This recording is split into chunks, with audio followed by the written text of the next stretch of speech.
You know what always bothered me? Not the big mysteries, the ones with dramatic names and fancy equations, but the quiet ones that are so obvious you forget to ask them. Like this: why is everything spinning? I don't mean just the obvious things. Sure, planets spin. That's been known since people first stared at the night sky long enough to get cold. The Earth spins, the Moon spins, the Sun spins, the whole galaxy is wheeling around like some gigantic cosmic pinwheel. Fine.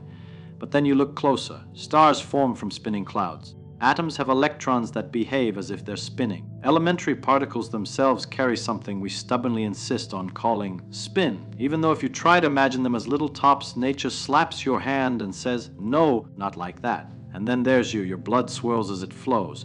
Your DNA twists itself into a double helix. Even when you try to stand still, you're being carried around by the rotation of the Earth, which is being carried around the Sun, which is being dragged around the center of the galaxy, which itself is caught in some enormous gravitational dance whose music we can't quite hear. So here's the paradox that ought to stop you for a second. If the universe started out simple, hot, dense, uniform, why didn't everything just move straight outward and be done with it? Why isn't the universe a quiet explosion, all motion in straight lines, fading calmly into nothing? Where did all this twirling come from? Because spinning is funny. Spinning is extra. If you throw a rock, it flies forward. That's simple.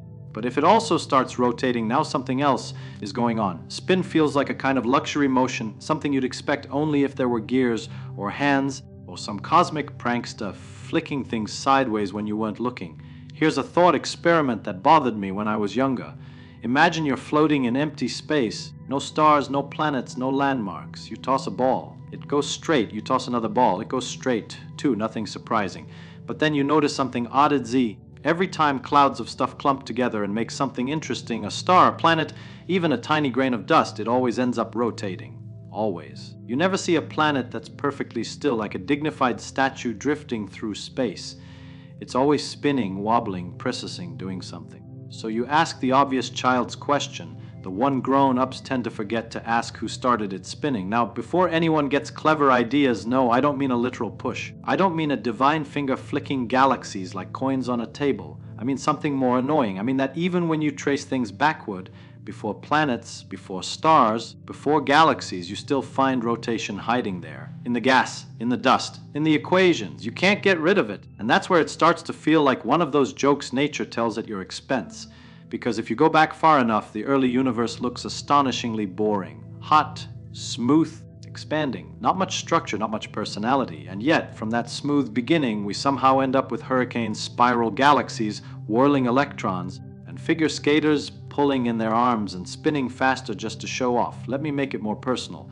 When I was a kid, I used to play with spinning tops. You give it a little twist, and suddenly this dumb piece of wood becomes lively. It resists falling over. It processes.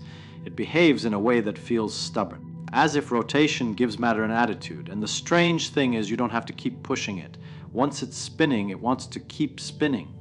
That's the first clue. Nature doesn't mind straight line motion, but it adores conserved motion. If something is moving in a particular way, it tends to keep doing that unless you really interfere. And rotation is one of the most stubborn motions there is. Try to stop a spinning bicycle wheel with your hands, it argues back. So now the puzzle sharpens. If rotation is so persistent, maybe the better question isn't, why is everything spinning?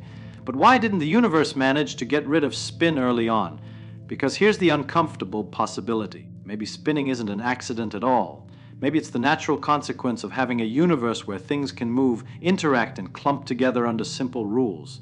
Still, that doesn't fully satisfy me. Because even if rotation is conserved, you still need some to begin with. Conservation laws don't create things, they just protect them like jealous guardians. So where did the first twist come from? Was the universe born spinning, the way a football can spiral if you throw it just right? Or does spin sneak in automatically the moment you allow matter to pull on matter and space to stretch? Here's where the paradox deepens and gets delicious. Imagine a perfectly symmetrical universe. No preferred direction, no left, no right, no up, no down. Just stuff. Now ask yourself, in such a universe, could anything start spinning at all? Spinning relative to what? If everything is perfectly uniform, rotation seems meaningless, and yet the universe we live in clearly picked favorites. It has handedness, it has orientation. Some processes care very much about left and right, about clockwise and counterclockwise, so symmetry breaks, quietly, inevitably. And once it does, Spin rushes in like a mischievous child who's been waiting behind the door. The moment you allow tiny irregularities, little lopsidednesses in density or motion, gravity takes over and amplifies them. A collapsing cloud doesn't fall straight in, it misses slightly. That miss becomes a turn. The turn becomes a rotation. The rotation speeds up as the cloud shrinks, the same way an ice skater spins faster when pulling in their arms. Nothing mystical, no hidden motives. Just geometry and stubborn conservation. And once you notice that, you start seeing spin everywhere, like realizing a tune you can't stop humming. From the largest structures in the universe down to the smallest ingredients of matter, rotation isn't the exception, it's the rule.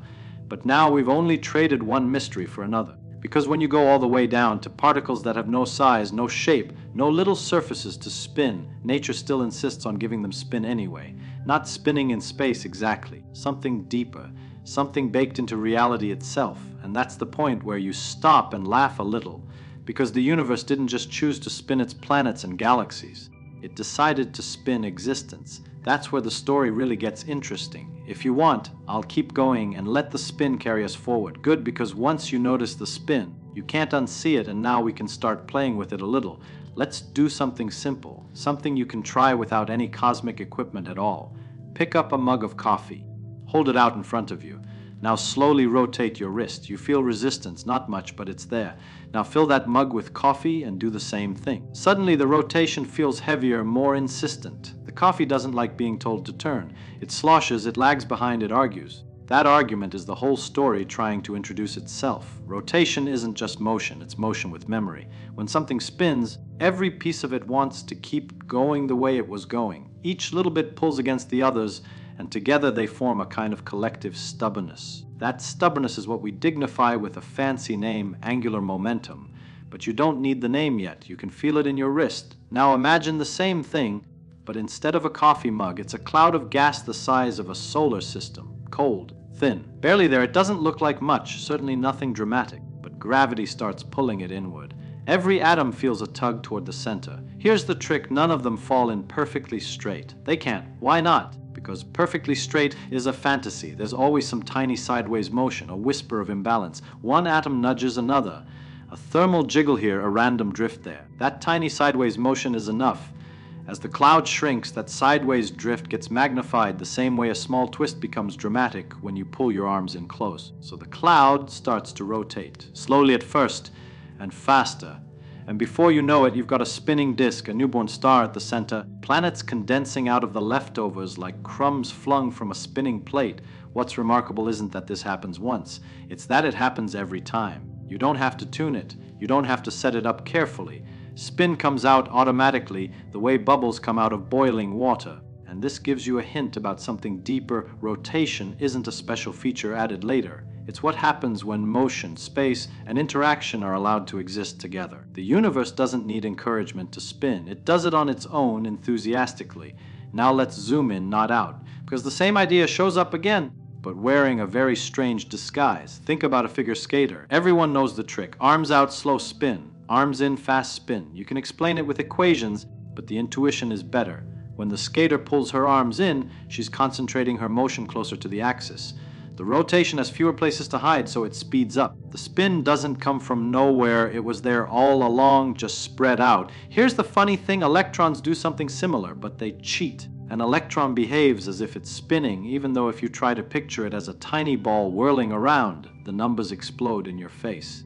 The surface would have to move faster than light. Nature is telling you gently but firmly that your picture is wrong. And yet the spin is real. You can measure it. You can flip it. You can watch it respond to magnetic fields like a microscopic compass needle with opinions. It's not spinning in space the way a planet does, but it carries something that behaves exactly like angular momentum. So what is it then?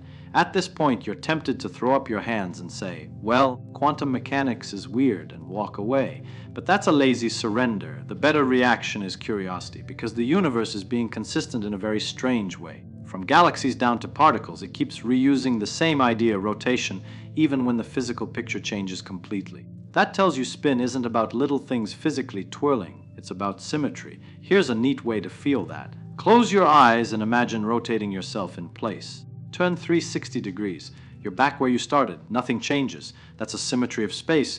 Now imagine something that needs 2 full turns 720 degrees before it looks the same again. Ridiculous, right? Except that's exactly how electrons behave. They're the universe's way of saying, your intuition about rotation is incomplete. Spin at the quantum level isn't a motion in space, it's a property of how objects exist in space. It's about how the universe responds when you try to rotate it, even abstractly. And now the story clicks into place.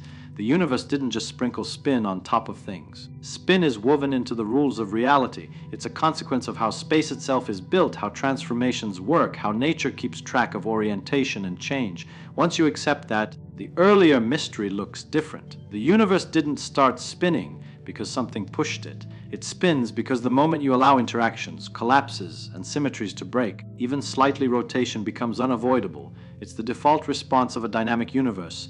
Still, this leaves one unsettling question hanging in the air, refusing to go away. If spin is so fundamental, if it's tied to symmetry itself, then it isn't just about motion. It's about time. It's about irreversibility. It's about why some processes naturally twist forward and never quite untwist the same way. And once you start thinking about spin that way, you realize you're no longer talking about planets or particles. You're talking about the direction the universe prefers to go. That's where the real mischief begins. Good, because this is where the idea stops being merely clever and starts feeling a little dangerous, the way good ideas often do. Up to now, spin has looked like a companion to motion, a kind of bookkeeping rule the universe refuses to violate. But here's the twist that bothered me for a long time. Rotation doesn't just persist, it organizes things. It creates structure. And structure, once you notice it, is suspiciously close to meaning. Let's return to that collapsing cloud of gas, because it's more revealing than it looks. As the cloud spins faster, it doesn't just become a blur. It flattens, it forms a disk. Matter sorts itself out. Some of it falls inward, some of it gets flung outward. Some of it settles into orbits that repeat with clockwork precision. Out of chaos you get order, not in spite of motion, but because of rotation. That should make you uneasy, because we're taught to associate motion with disorder. Stirring a cup of coffee mixes things up. Shaking a box makes a mess. But rotation is different. Rotation is discipline. It has rules, it prefers planes, it creates patterns, and that brings us to a strange, counterintuitive truth. Spin is one of the universe's favorite ways of keeping track of time. Think about a clock. Any clock, what's it doing? Something is rotating, hands around a face, gears around an axle.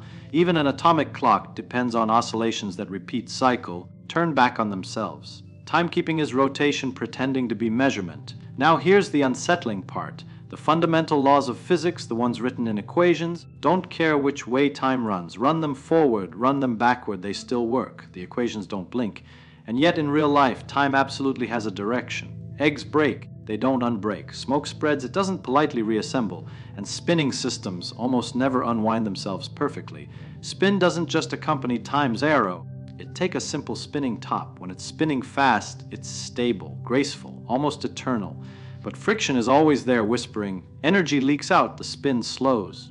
The top wobbles, then it collapses. You never see the reverse, a fallen top spontaneously leaping upright and accelerating into a clean, elegant spin.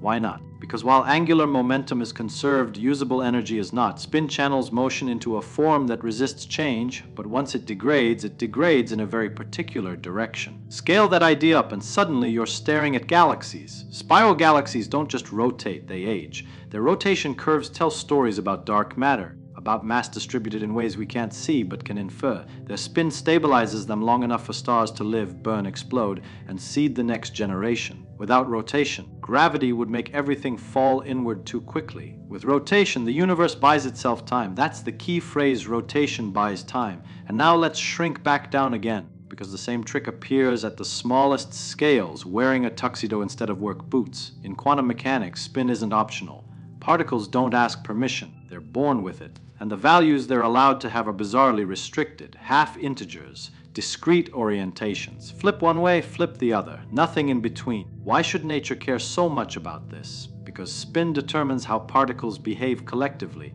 It decides whether particles can pile on top of each other or must stay apart. It governs the architecture of atoms, the structure of matter, the stability of everything solid you've ever touched. Electrons, for example, refuse to share the same quantum state if their spins line up the same way. It's not politeness, it's law. That refusal is what gives atoms size. It's why matter doesn't collapse into a dense, featureless lump. Spin, again, is acting as a guardian of structure.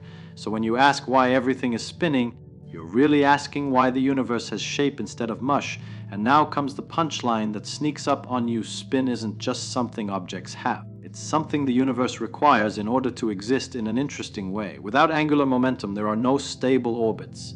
Without quantum spin, there are no chemistry rules worth a damn. Without rotation, there's no long-lived complexity, no stars that shine steadily, no molecules that persist, no brains that get enough time to wonder what's going on, which raises a deliciously uncomfortable possibility. Maybe the universe didn't evolve complexity in spite of its spinning nature. Maybe complexity is what spinning does when given enough time. Now think about yourself again. Your brain works through electrical signals spiraling through networks. Your heart pumps blood in rhythmic cycles. Your thoughts loop, revisit, circle back, refine. Linear processes don't remember, cycles do. Rotation is how nature remembers without writing things down. And that brings us face to face with the strangest truth of all. Spin doesn't just connect space and motion, it quietly links matter and information. It stabilizes patterns long enough for them to be meaningful. Once you see that, the original question, why everything is spinning, feels almost backward. The better question becomes, could a universe that didn't spin ever know itself? Because spin isn't noise. It's the mechanism that lets order survive in a restless cosmos. And once you're willing to entertain that thought, there's only one step left. You have to stop thinking of spin as a feature of things in the universe and start wondering whether the universe itself is doing something like thinking slowly, patiently, by turning over and over again in time. That's the perspective shift that changes everything, all right? Now we step back far enough that the whole thing starts to feel a little unreal, in a good way. Because once you stop treating spin as a mechanical detail and start seeing it as a pattern, you notice something almost poetic. The universe doesn't just move through time, it cycles through it. Over and over again, reality prefers loops to lines. Think about the simplest possible picture of time, a straight arrow flying from past to future. Clean, simple, satisfying, but that picture is incomplete. Real processes don't just march forward, they oscillate, rotate, recur. And night seasons, planetary orbits, atomic transitions, even the equations that describe waves, light, matter, probability are built from rotations in abstract spaces. Time itself seems to like turning corners, and that suggests something quietly profound. Maybe spin is the universe's compromise between change and permanence, a way to evolve without forgetting itself completely. Linear motion erases where it's been.